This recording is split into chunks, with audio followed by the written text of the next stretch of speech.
Assalamualaikum warahmatullahi wabarakatuh. Bismillahirrahmanirrahim. Alhamdulillahirabbil alamin. Wassalatu wassalamu ala asyrafil anbiya wal mursalin sayyidina Muhammad wa ala alihi wa ashabi ajmain. Amma ba'du. Dakwah merupakan kewajiban syar'i atau kewajiban yang dibebankan agama kepada kita. Aktivitas dakwah adalah aktivitas yang mulia di hadapan Allah Subhanahu wa taala. Seruan dakwah dinilai sebagai sebaik-baiknya ucapan. Para pengemban dakwah, para pelaku dakwah dipuji oleh Allah sebagai umat terbaik. Dakwah seharusnya menjadi aktivitas utama kita. Mengapa? Karena para nabi dan rasul pun telah menjadikan dakwah sebagai aktivitas utama mereka. Bahkan tidaklah diutus para nabi dan rasul kecuali dalam rangka berdakwah menyampaikan syariah Allah Subhanahu wa taala. Roh dan spirit dakwah adalah perubahan. Maksudnya mengubah kondisi buruk menjadi baik, dari sesat menjadi petunjuk, dari kufur menjadi Islam, bahkan dari kondisi yang baik menjadi jauh lebih baik lagi. Karena roh dan semangat dakwah adalah perubahan, maka selain ada pihak yang menerima dakwah, pasti ada juga pihak yang menolak dakwah. Pasti ada pihak yang menentang, menghalang-halangi hingga memusuhi dakwah dan para aktivisnya dan para pengembannya. Pihak yang menentang, menghalangi dan memusuhi dakwah biasanya berasal dari para penguasa dan orang-orang yang sudah berada pada zona aman kekuasaan. Mereka tidak ingin eksistensi dan kekuasaannya terganggu dan tergantikan. Dakwah yang dilakukan para nabi dan rasul selalu mengalami ujian penentangan dari para penguasa pada zamannya. Nabi Ibrahim alaihissalam harus berhadapan dengan Raja Namrud. Beliau mengalami ujian berat, yakni dengan cara dibakar tubuhnya di atas gunungan kayu bakar. Namun demikian pada akhirnya Allah Subhanahu wa taala menyelamatkan beliau. Nabi Musa alaihissalam harus berhadapan dengan Firaun, raja zalim yang mengklaim diri sebagai Tuhan. Dia memburu Musa alaihissalam dan para pengikutnya. Akhirnya Allah menenggelamkan Fir'aun dan bala tentaranya. Sebaliknya Allah menyelamatkan Nabi Musa dan para pengikutnya. Nabi Isa harus menghadapi ancaman pembunuhan Raja Herodes. Akhirnya Allah menyelamatkan beliau dengan mengangkat beliau ke langit. Begitupun baginda Nabi Muhammad sallallahu alaihi wasallam. Dakwah beliau pun tidak luput dari penentangan dan permusuhan. Berbagai cara dilakukan kaum musyrik Quraisy untuk menghentikan dakwah beliau. Mulai dari cara yang halus hingga cara yang paling kasar dan kejam. Di antaranya pertama, meminta Abu Thalib untuk menghentikan dakwah Nabi Muhammad sallallahu alaihi wasallam. Abu Thalib adalah orang yang sangat dihormati dan disegani oleh Nabi Muhammad sallallahu alaihi wasallam. Mereka berharap Muhammad mau mendengar perkataan Abu Thalib agar menghentikan dakwahnya. Namun Rasulullah sallallahu alaihi wasallam menolak secara halus permintaan pamannya. Wallahi ya ammi, law wada'u syamsa fi yamini wal qamara fi yasari ala an atruka hadzal amra hatta yadhharahu Allah aw ahlaka fihi ma taraktuhu. Pamanku, demi Allah, walaupun mereka meletakkan matahari di sebelah kananku dan bulan di sebelah kiriku supaya aku meninggalkan urusan agama ini, niscaya sekali-kali aku tidak akan meninggalkannya sampai Allah memenangkan agamanya, atau aku binasa karenanya. Kedua, membujuk Nabi dengan harta dan takhta. Untuk melaksanakan tugas ini, pemimpin kaum musyrik Quraisy menugaskan tokoh di kalangan mereka yang memiliki jiwa kepemimpinan, kuat dalam berargumentasi, dan mampu melakukan bargaining dengan baik. Orang itu adalah Utbah bin Rabi'ah. Utbah membujuk Rasulullah sallallahu alaihi wasallam dengan tawaran harta, sehingga dikatakan beliau sallallahu alaihi wasallam akan menjadi orang terkaya di antara mereka. Utbah pun menawarkan Rasulullah menjadi raja dan pemimpin mereka, sehingga tidak ada keputusan kecuali beliau ikut memutuskannya. Namun tawaran Utbah ditolak secara halus oleh beliau seraya membacakan Quran surat Fussilat ayat 1 sampai 37. A'udzubillahi minasyaitonirrajim. Bismillahirrahmanirrahim. Hamim. Tanzilum minarrahmanirrahim. Kitabun fussilat ayatuhu Qur'anan Arabiyyan liqaumi ya'lamun. Basyira wa nadhira wa arada aktsaruhum fahum la yasma'un.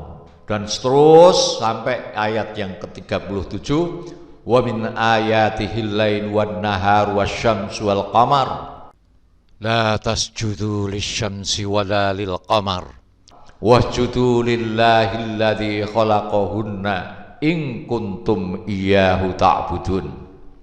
Rasulullah membacakan surat Fussilat ini dari ayat 1 sampai ayat 37. Selesai membaca ayat yang ke-37, karena membaca surat Sajdah, Rasulullah sujud. Setelah sujud, beliau berkata kepada Utbah, Abu Walid itu nama kunyah Utbah, setelah kamu mendengar apa yang kamu dengarkan itu, masihkah kamu dengan sikapmu yang seperti itu?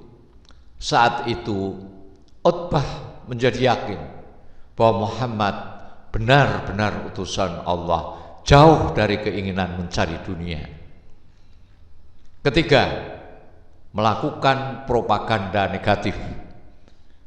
Cara lain yang dilakukan kaum musyrik Quraisy untuk menghentikan dakwah Nabi Shallallahu Alaihi Wasallam adalah dengan propaganda dan stigma negatif.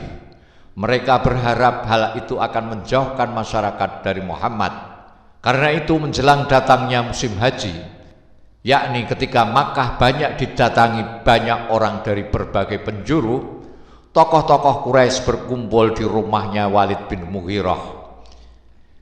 Di rumah Walid, mereka berembuk untuk menghasilkan keputusan, yakni sebutan apa yang akan mereka lekatkan kepada baginda Muhammad sallallahu alaihi wasallam agar masyarakat menjauhi beliau.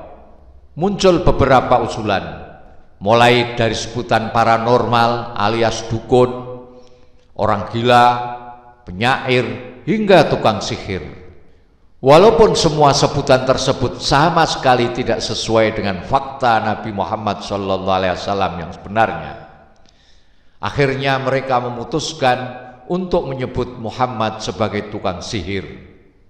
Alasan mereka, karena Muhammad datang membawa perkataan yang mengandung sihir, yang mampu memisahkan tali persaudaraan, hubungan suami istri, dan ikatan kekeluargaan. Karena itu pada awal musim haji bangsa Arab heboh dengan isu-isu mengenai Muhammad, sehingga opininya menyebar di seluruh jazirah Arabia. Namun cara mereka justru membawa berkah bagi baginda Nabi Muhammad. Dengan begitu beliau dan dakwahnya semakin dikenal di kalangan bangsa Arab. Keempat, penyiksaan fisik. Ketika cara-cara halus gagal menghentikan dakwah, mereka mulai meningkatkan eskalasi penentangan dengan cara penyiksaan fisik terhadap orang-orang lemah yang telah memutuskan memeluk Islam. Di antara mereka yang disiksa secara tidak manusiawi adalah Bilal bin Rabah al-Habsi. Bilal disiksa oleh majikannya, yakni Umayyah bin Khalaf al-Jumahi. Ia ditarik ke tengah jalan yang sangat panas dan penuh dengan kerikil. Diletakkan batu besar di atas dada Bilal. Selain Bilal ada Zinirah. Siksaan yang dia terima menyebabkan dia buta akibat dia sering dipukuli kepalanya. Ada juga budak wanita Bani Mu'ammal yang mendapat siksaan dari Umar bin Khattab sebelum beliau masuk Islam. Begitupun yang terjadi terhadap keluarganya Amr bin Yasir, ibunya serta ayahnya, bahkan Sumayyah ibunda Amr bin Yasir meninggal sebagai syahidah di dalam penyiksaan kaum musyrik. Sumayyah ini adalah merupakan orang perempuan pertama kali yang mati syahid, ya awwalu syahidatin fil Islam. Kelima, pemboikotan. Setelah berbagai cara gagal menghentikan dakwah Nabi, berikutnya mereka melakukan boikot terhadap Rasulullah Sallallahu Alaihi Wasallam dan orang-orang yang telah memutuskan masuk Islam. Kaum Quraisy dilarang melakukan transaksi jual beli dengan mereka. Mereka tidak boleh menikahkan atau dinikahkan dengan salah satu seorang di antara mereka.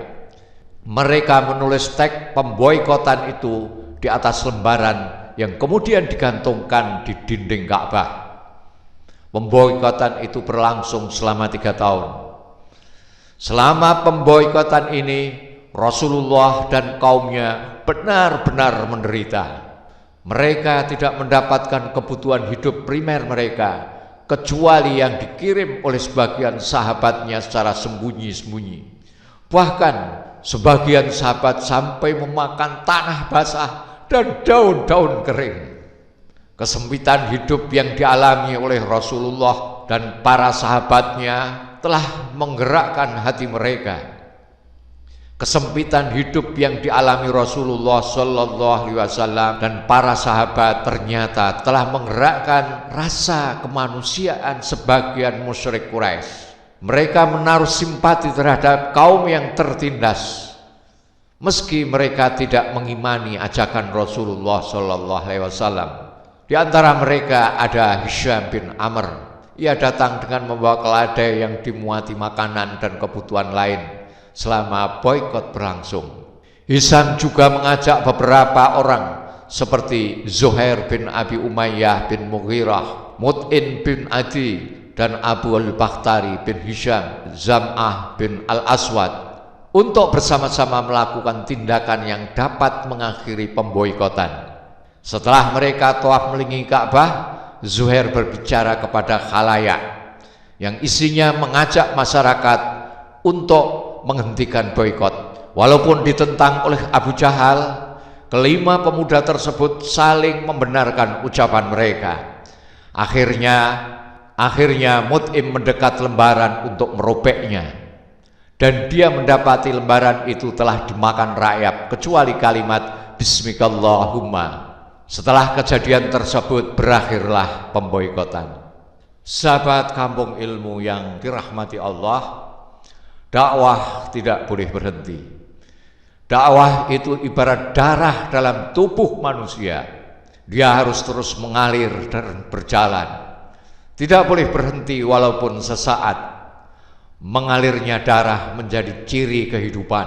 Berhentinya aliran darah pertanda kematian. Begitupun dengan dakwah. Dia tidak boleh berhenti walau sebentar. Dengan dakwah, manusia mengenal Rabb-nya, mengenal Tuhannya. Dengan dakwah, manusia mengenal Allah.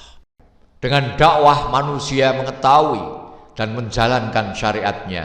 Dengan dakwah, manusia bisa membedakan mana yang halal dan mana yang haram, mana yang benar dan mana yang salah, mana yang hak dan mana yang batil, mana yang terpuji dan mana yang tercela.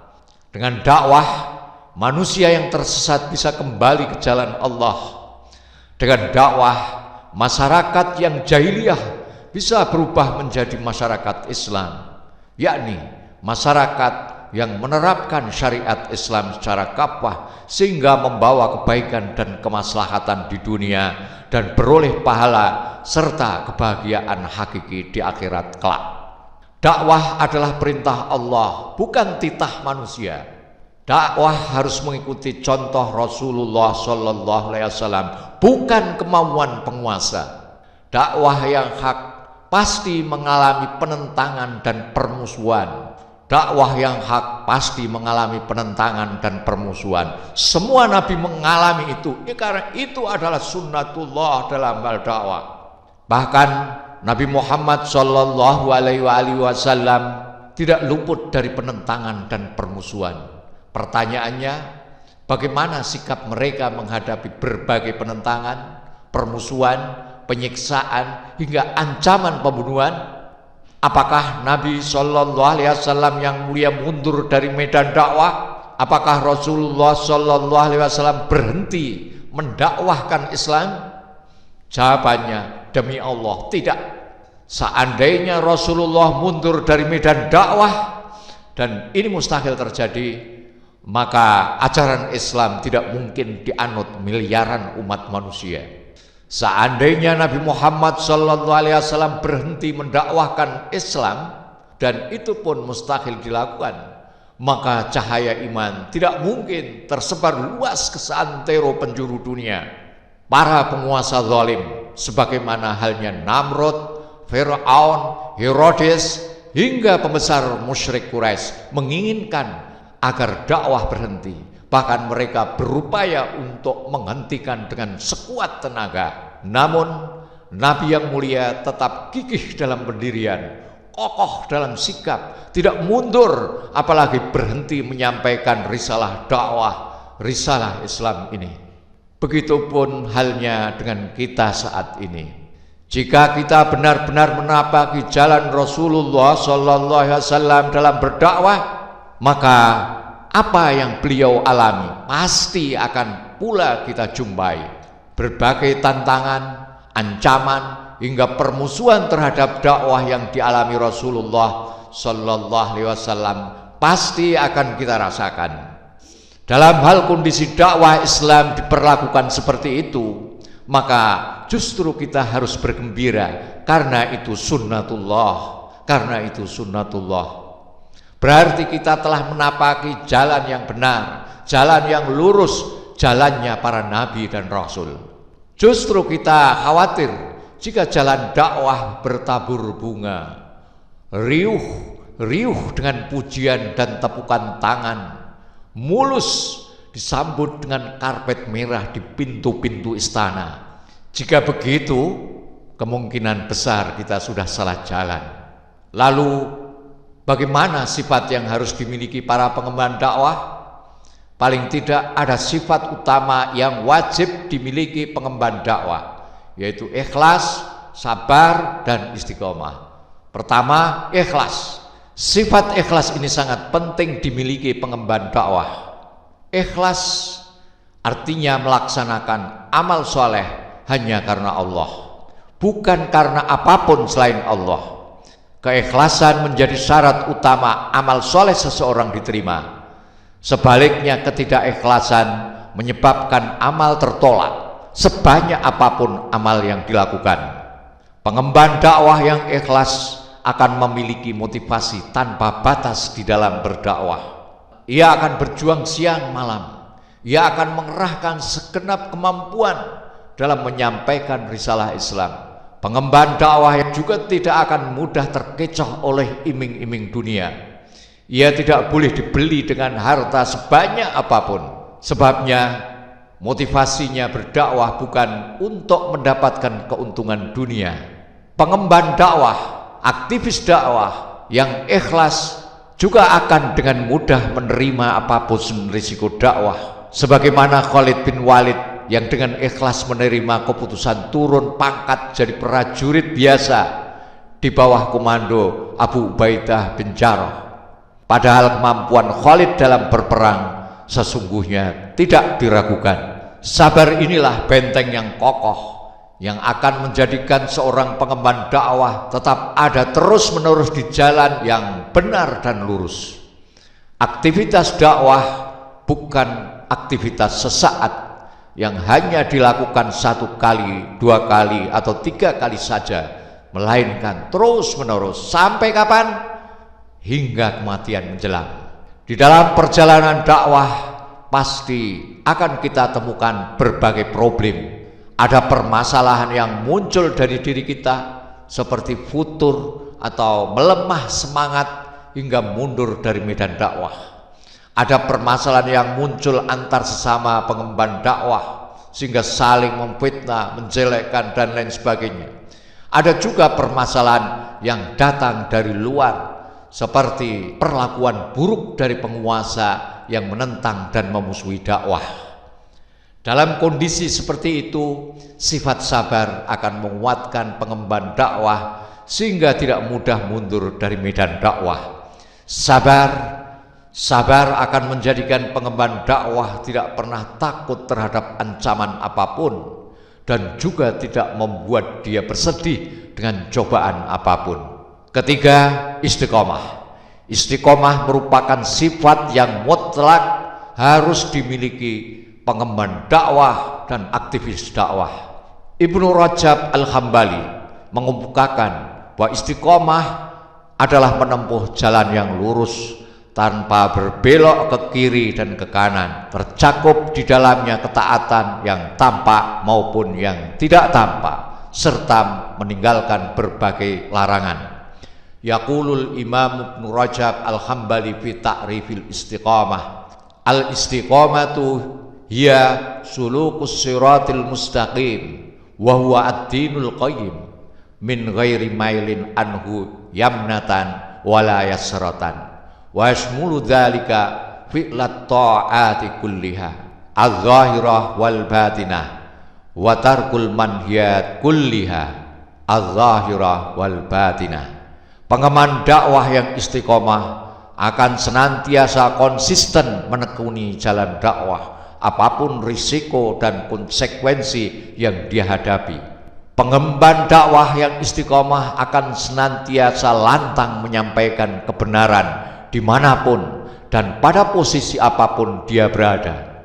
Pengemban dakwah yang istiqomah akan senantiasa berani melakukan kritik dan membongkar makar para penjajah walaupun risikonya harus menghadapi berbagai ancaman. Pengemban dakwah yang istiqomah tidak akan mudah terbelokkan dengan metode dakwah yang tidak dicontohkan oleh Rasulullah Shallallahu Alaihi Wasallam. Sebagaimana halnya berbagai pertentangan dan permusuhan terhadap dakwah merupakan sunnatullah, Allah pun menyiapkan kemenangan dakwah sebagaimana Dia memenangkan dakwah para nabi dan rasul yang mulia. Pengemban dakwah harus meyakini bahwa Allah Subhanahu wa taala pasti memenangkan dakwah ini, pasti memenangkan risalah Islam ini. Berbagai rezim zalim selalu tumbang dan dikalahkan oleh dakwah. Rezim Namrud tumbang, sementara dakwah Ibrahim terus berjalan. Rezim Fir'aun hancur binasa, sementara dakwah Musa terus melingkang. Rezim musyrik Quraisy habis tak bersisa, sementara dakwah Rasulullah tetap eksis melampaui zaman. Karena itu pilihan bagi kita hanya satu: tetap ada di dalam barisan dakwah, konsisten memperjuangkan dakwah Islam atau tidak. Karena kalaupun kita keluar dan terlempar dari orbit dakwah, tetap saja akan ada orang yang menggantikan. Karena kalaupun kita keluar dan terlempar dari aktivis dakwah, dari orbit dakwah, tetap saja akan ada orang-orang yang dipilih Allah untuk menggantikannya. Wallahu a'lam. Assalamualaikum warahmatullahi wabarakatuh. Muhammad Ajib.